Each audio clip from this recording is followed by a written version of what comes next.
Hello students, welcome back to the online classes of Poddar Group of Education Lily Lakshman. हमने अपनी last video में phenol बनाने की विधियां देखी थी, जिसमें तीसरी थी ग्रिग्नाल अभिकर्मक से फिनॉल का निर्माण। और इसमें ऋतिक को प्रॉब्लम हो गई थी कि जल अपघटन अगर करवाया है तो यहाँ H2O जोड़ा है और कई जगह पर वो बोल रहा है कि H2O बाहर निकाला है, और कई जगह पर क्या किया है कि KOH के साथ रिएक्शन करवाई है जलीय अपघटन में। तो प्रॉब्लम आ गई उसको कि ऐसा कैसे पता लगेगा कि कहाँ H2O जोड़ना है, कहाँ बाहर निकालना है, कहाँ KOH लेना है। तो पहली बात तो यह है कि ये क्या है, केमिस्ट्री अपवादों से भरी हुई है। केमिस्ट्री में बहुत ज्यादा अपवाद हैं, जितना ज्यादा इसके अंदर घुसोगे उतने कंफ्यूज होते जाओगे एक तरह से। लेकिन फिर भी जितने डाउट क्लियर कर सको उतने करने की कोशिश कीजिए, अच्छी बात है। और जितना हम आपको समझा सकेंगे उतने हम भी समझाने की क्या करेंगे, कोशिश। हर क्वेश्चन जब भी पूछा है तो कुछ ना कुछ सीखने को तो मिलता है, अच्छी बात है, पूछो और सीखने को मिलेगा। आज भी मिलेगा, उस दिन भी मिला था जब Cu+1 और Cu+2 के बारे में बताया था, और उसी के बारे में आज एक दो चीजें और बताएंगे। तो सीखने को तो मिलता है, लेकिन केमिस्ट्री क्या है, अपवादों से भरी है, इसमें कुछ चीजें याद रखनी ही पड़ती हैं, ये भी ध्यान रखना, ठीक है ना। तो देखिए यहाँ पर आपको कैसे याद रखोगे, दो चीजें होती हैं। एक तो चीज है आपकी जल अपघटन, एक चीज तो क्या है, जल अपघटन, जिसको बोलते हैं हाइड्रोलाइसिस। क्या बोलते हैं, हाइड्रोलाइसिस। और एक चीज होती है जलयोजन, जलयोजन, जिसको बोलते हैं हाइड्रेशन। कुछ कुछ एक जैसे ही होते हैं, कुछ कुछ एक जैसे ही होते हैं, लेकिन अंतर क्या होगा वो बताना है। सबसे पहली बात तो आप ये क्लियर करो कि जल अपघटन जब भी होगा तो जल बाहर तो निकल सकता है, ऐसा नहीं है कि हमेशा बाहर निकलेगा या हमेशा जल का योग होगा। ऐसे मत रट्टा करो केमिस्ट्री को कि क्या चीज बाहर निकली है।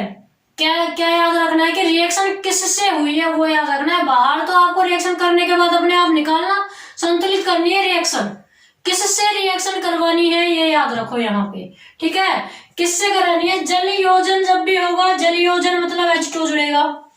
जल अपघटन जब भी होगा तो जल अपघटन में भी H2O जुड़ता तो है, लेकिन कैसे, दोनों में अंतर है। एक चीज का अंतर क्या है, जल अपघटन जो होता है, जल अपघटन जो होगा ना, ये संतृप्त हेलो एल्केन या संतृप्त हेलो एरीन में होगा। संतृप्त होते हैं, जल अपघटन हमेशा संतृप्त में, जबकि जल योजन होता है असंतृप्तों के बीच में। कभी कभी संतृप्त में हो सकता है, ठीक है। अधिकांशतः बताइए ये प्रॉब्लम, मतलब ये जो बात है अधिकांशतः 100 में से 80-90% जल अपघटन हमेशा असंतृप्त संतृप्त यानी कि सैचुरेटेड हेलो एल्केन या एल्केन के साथ होता है, या एल्किन एल्काइन। और एल्किन और एल्काइन के साथ क्या होगा, जल योजन। क्यों, क्योंकि वो क्या है, असंतृप्त। असंतृप्त में जल योजन, जबकि संतृप्त में जल अपघटन। एग्जाम्पल से समझेंगे जब ज्यादा समझ में आएगा, बिल्कुल एक एक डाउट क्लियर करेंगे। आज चाहे पूरा टाइम आपके डाउट क्लियर करने में लगे। तो सबसे पहली बात तो हम जल अपघटन पढ़ते हैं, इन दोनों में अंतर पढ़ेंगे तो अब आपकी शायद अपने आप प्रॉब्लम दूर हो जाएगी। अंतर पढ़ना है इनमें क्या होता है।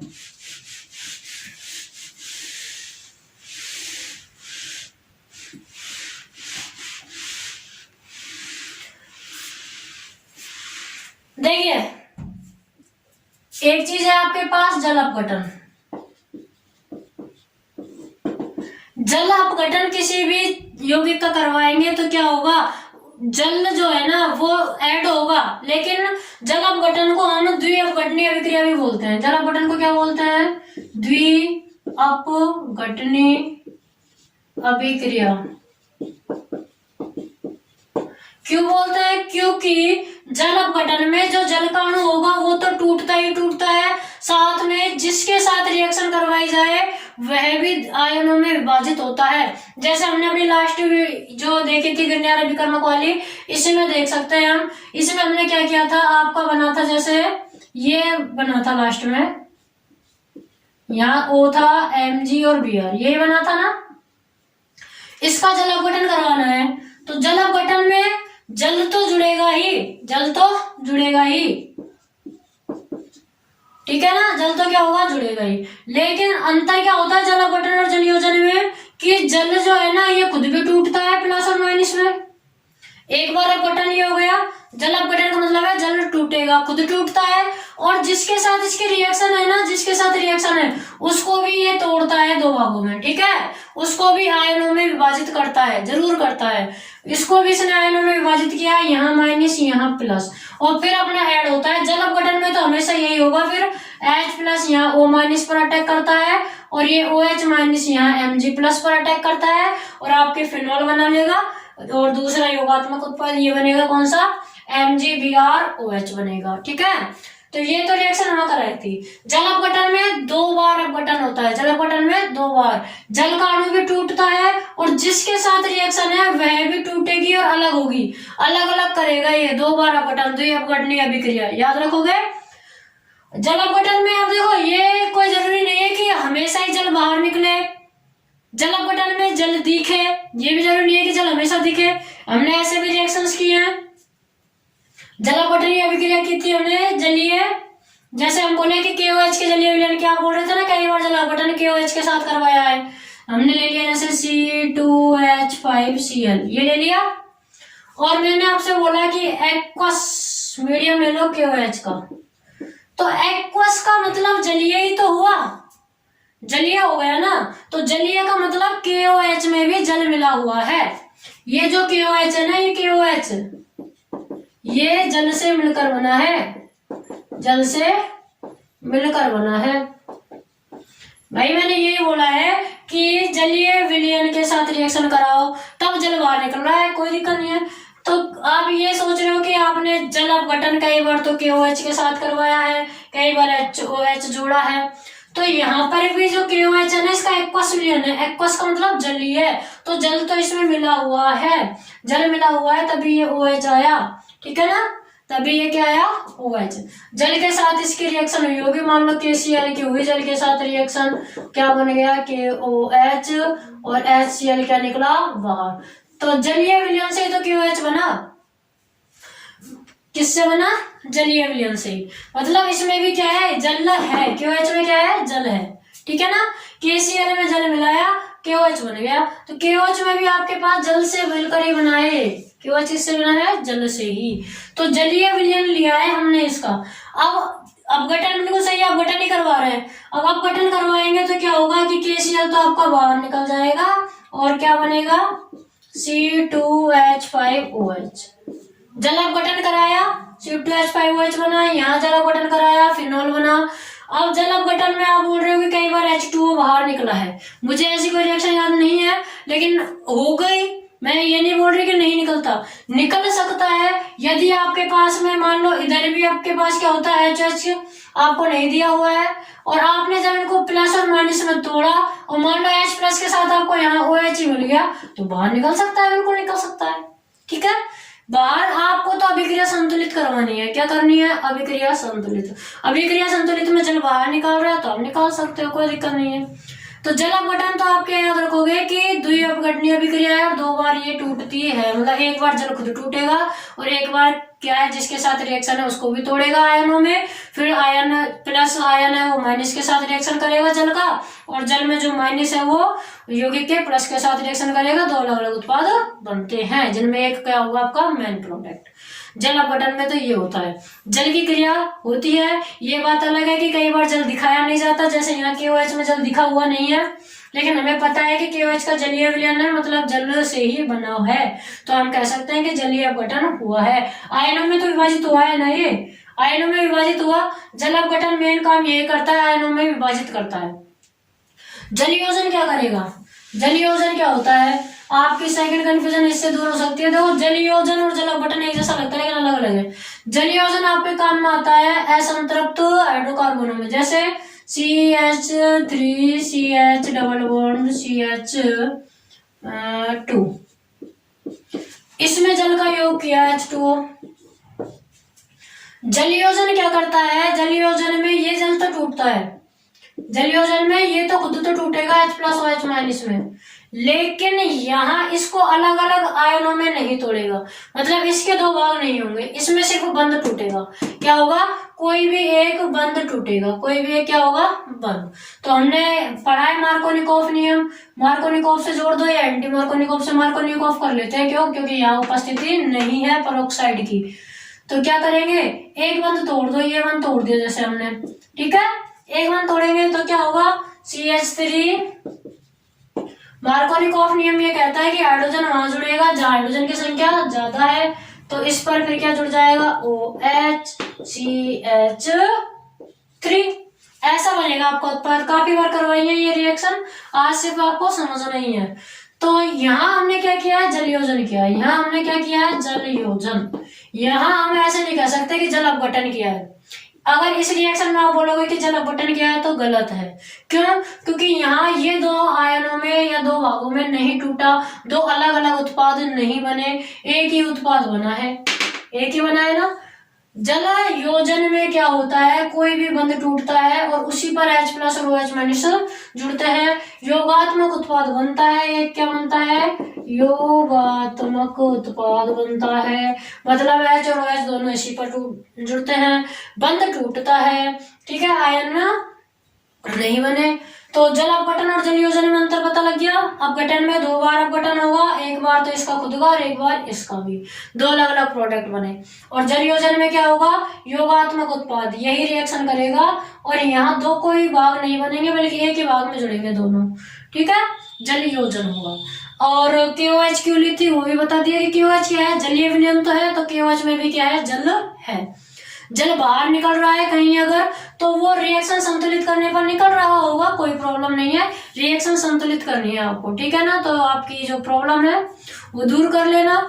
और मान लो इस टॉपिक पर अगर कोई प्रॉब्लम और भी बच रही है कि रिएक्शन दिखाना चाहो या कुछ, तो फिर जब भी आपकी स्कूल ओपन हो तब दिखाना। अभी आप इसको जैसे मैंने बताया वैसे पढ़ लेना। स्कूल ओपन हो तब आप अपनी नोटबुक में दिखाना और आपकी जो प्रॉब्लम है उस टाइम पूरी कर देंगे, ठीक है ना। अब देखिए आगे, देखिए अब आपको नेक्स्ट विधि आपके डालनी है फिनोल बनाने की। कौन सी? चौथे नंबर की। तीन विधि हम पढ़ चुके हैं। चौथी विधि क्या है? हेलो एरिन से। हेलो एरिन का मतलब किसी भी एरोमेटिक यौगिक में क्या लगा हो? हेलोजन, जैसे क्लोरोबेंजीन, ब्रोमोबेंजीन, ठीक है, इनके द्वारा। तो क्लोरोबेंजीन से बनाते हैं जैसे। तो हेलो एरिन में सबसे पहले क्या लिखेंगे कि जब क्लोरोबेंजीन की रिएक्शन या अभिक्रिया 623 केल्विन ताप व 320 एटमॉस्फेयर दाब पर करवाते हैं। किसके साथ करवाएंगे? NaOH के साथ। क्या बनेगा? Sodium phenoxide. NaOH के साथ पहले भी करवाई थी, सोडियम फिनॉक्साइड। इसमें देखो ज्यादातर सोडियम फिनॉक्साइड बनता है हमेशा। फिनॉल किससे बनेगा? सोडियम फिनॉक्साइड से। सभी रिएक्शन जितनी भी है सोडियम फिनॉक्साइड बन रहा है। सोडियम फिनॉक्साइड बना, अम्लीकरण करवा दो, मतलब अम्ल के साथ रिएक्शन करवा दो, क्या बन जाएगा? फिनॉल। लिख दिया, अम्ल के साथ अभिक्रिया करके क्या बनाता है? फिनॉल। तो देखिए क्लोरोबेंजीन ले लो, यह है आपकी क्या? क्लोरोबेंजीन। क्या है आपकी? क्लोरोबेंजीन। रिएक्शन किससे करवानी है? NaOH के साथ। किसके साथ है? NaOH के साथ। किस पर है? 623 केल्विन आपका ताप है और 320 एटमॉस्फेयर आपका क्या है? दाब, ठीक है ना। क्या होगा? क्या होता है? फिनॉक्साइड आयन बनता है, मतलब कि ये जो है ना ये H प्लस में और NaO माइनस में टूट जाता है। H प्लस इस Cl के साथ क्या हो जाता है? बाहर हो जाता है। HCl क्या होगा? बाहर। ONa यहाँ आपका ऐड हो जाएगा। क्या हो जाएगा? ONa यहाँ ऐड। क्या बन गया? Sodium phenoxide. कल भी बनवाया था, याद होगा। सोडियम फिनॉक्साइड जब भी बन जाए क्या करा दो? अम्लीकरण या अम्लीय जल अपघटन। अब मैंने यहाँ अम्लीय जल अपघटन क्यों बोला? क्यों बोला बताइए। देखो अम्लीय जल अपघटन या अम्लीकरण, जल अपघटन से मतलब यही मत रखो कि जल जुड़ेगा। जल अपघटन की मेन चीज क्या है कि दो आयनों में तोड़ना। तो अम्लीय जल अपघटन क्या होगा, अम्ल को दो भागों में तोड़ना, अम्लीय जल अपघटन। ठीक है, अम्लीय जल अपघटन, अम्ल को दो भागों में तोड़ना। तो इसको अम्लीय जल अपघटन भी बोल सकते हैं, अम्लीयकरण भी बोल सकते हैं। क्या होगा अभी, ये जो HCl है इसके साथ रिएक्शन कराएंगे, टूटेगा किसमें, H+ और Cl माइनस में। इसको भी तोड़ेगा क्योंकि जलीय अपघटन है, दो बार अपघटन होता है। इसको भी तोड़ देगा, यहां से यहाँ माइनस यहाँ प्लस, सॉरी यहां से नहीं, कहाँ टूटेगा, O- और Na+ में, यहां से टूटेगा O- और Na+ में। तो क्या हो जाएगा, इस O- पर तो H+ चला जाएगा, क्या बन गई आपकी फिनॉल। प्लस में इस Na+ पर ये Cl- रिएक्शन कर लेगा, NaCl लवण आपका क्या हो जाएगा, बाहर। ठीक है, तो ये आपका किससे बना है, हेलोएरिन से। नेक्स्ट है सैलिसिलिक अम्ल से। सैलिसिलिक अम्ल से फिनॉल कैसे बनाएंगे, बनाइए। सैलिसिलिक अम्ल का फॉर्मूला लर्न होना चाहिए सबसे पहले, तो 10 चैप्टर में बनवाया था। क्या होता है, फिनॉल में एक जगह क्या लगा दो, COOH, ये आपकी फिनॉल है। और तो मेटा पैरा किसी भी एक पोजीशन पर क्या लग जाएगा, COOH, तो वो बन जाता है सैलिसिलिक एसिड। क्या बन जाता है, सैलिसिलिक एसिड। सैलिसिलिक एसिड से फिनॉल बनाना है तो कैसे बनाएंगे, सैलिसिलिक अम्ल की अभिक्रिया करा दो सोडा लाइम के साथ। सोडा लाइम क्या होता है, सोडा लाइम का फॉर्मूला होता है NaOH + CaO। क्या होता है, NaOH + CaO। रिएक्शन कराओ, सोडियम फिनॉक्साइड बनता है हमेशा। क्या बनेगा, सोडियम फिनॉक्साइड। बनाओ, देखो कैसे बनेगा, अब तोड़ना पड़ेगा, तोड़ो, रिएक्शन कराओ, कैसे कराओगे, देखो कैसे कैसे तोड़ सकते हैं हम। हमें सोडियम फिनॉक्साइड चाहिए, तो O से टूटेगा एक तो ये, और ये यहां से टूटेगा, तभी तो ONA। ठीक है, ये टूटेगा O-H+ में, ये Na+OH- में, तो ONA तो होगा, ये भी तो टूटेगा यहां से, ये यहां से टूट जाएगा। ठीक है, अब यहां से ये टूटेगा, तब देखो CO2 बाहर निकल रहा है, H अपना यहीं की यहीं रहेगा। देखो सबसे पहले तो ये तोड़ दिया,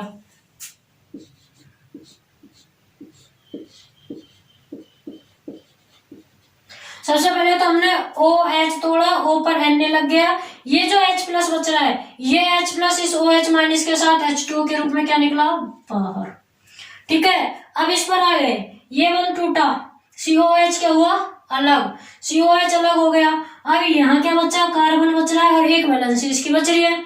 अब उस वैलेंसी को कंप्लीट कौन करेगा, कंप्लीट करता है हाइड्रोजन, तो इसका एक हाइड्रोजन तो क्या है, वापस यहीं आकर कंप्लीट कर लेगा वैलेंसी। तो यहां से क्या बाहर निकलेगा, CO2। क्या बाहर निकलेगा, CO2। ठीक है ना भाई, हर एक कार्बन पर एक हाइड्रोजन है यहाँ, तभी तो वैलेंसी कंप्लीट है। कार्बन की देखो 1 2 3, और ये जो है ना ये इस तरह, इसका मतलब क्या होता है, हर एक उसको छोड़ के क्या है, डबल वन। ठीक है, तो अपनी वैलेंसी कंप्लीट होती है। व्यंजन की संरचना पता होगा आपको, प्रत्येक कार्बन के पास एक हाइड्रोजन है, तो इस कार्बन पर ये हाइड्रोजन रहेगा और CO2 यहां से बाहर।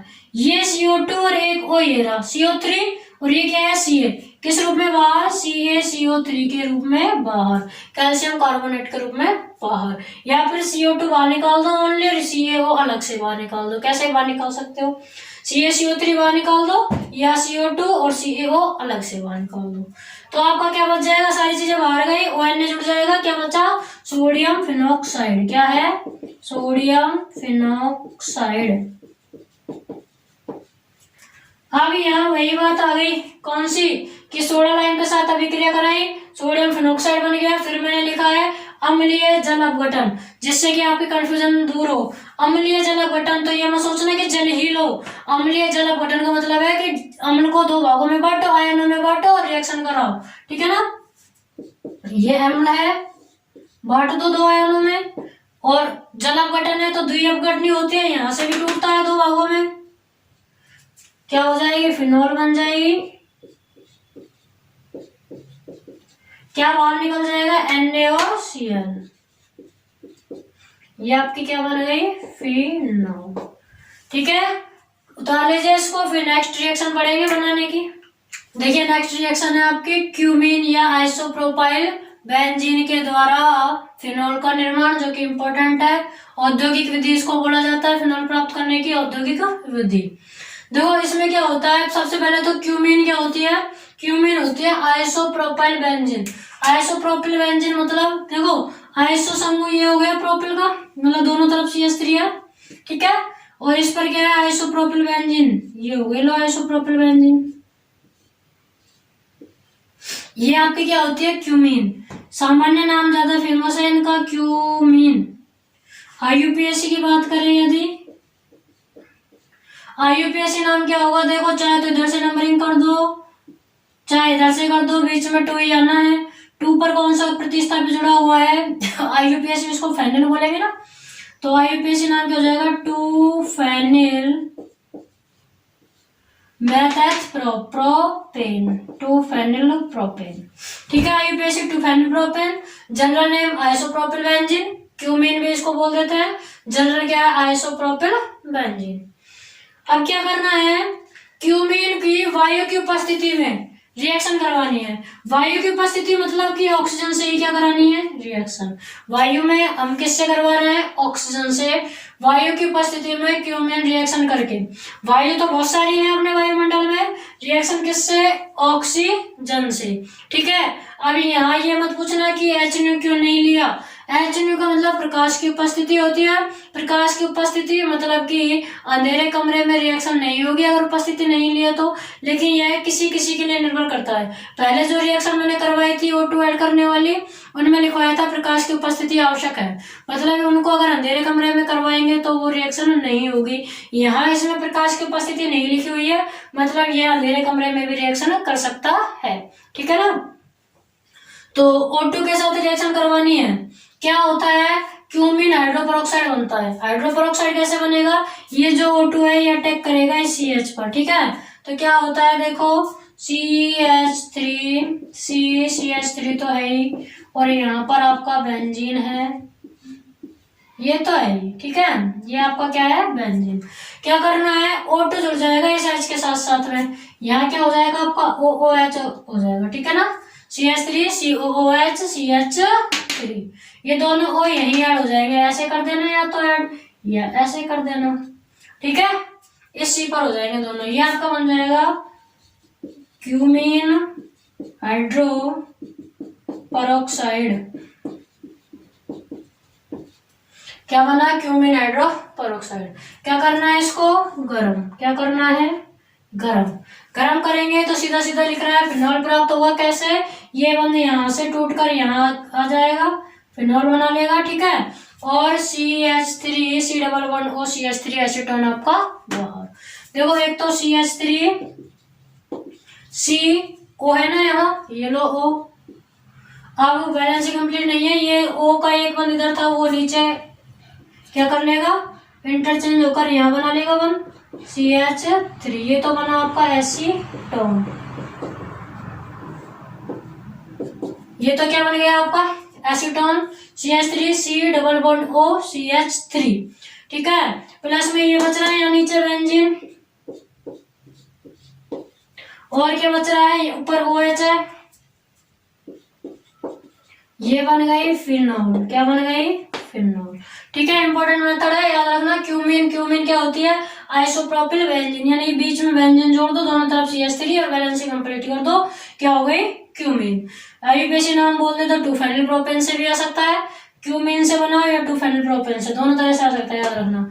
या आइसोप्रोपिल बेंजीन, ठीक है। क्यूमीन का दूसरा नाम आइसोप्रोपिल बेंजीन भी है, 2 फेनिल प्रोपेन भी है। वायु की उपस्थिति में रिएक्शन करवानी है, क्या होगा क्यूमीन हाइड्रोपेरोक्साइड बनेगा, गर्म कर दो, ये OH यहाँ आ जाएगा, CH3 C++O CH3 आपका बाहर, एसीटोन और फिनोल आपका बन जाएगा, ओके। अब आपकी एक या 2 विधि और है, रॉसिंग प्रक्रम है एक तो, रॉसिंग प्रक्रम हम 10 चैप्टर में पढ़ चुके हैं, और एक है डाउ प्रक्रम, वो शायद नहीं पढ़ा है। तो ये 2 रिएक्शन हम कल कराएंगे, फिर आपकी फिनोल बनाने की विधियां क्या हो जाएंगी complete. Okay students, thank you.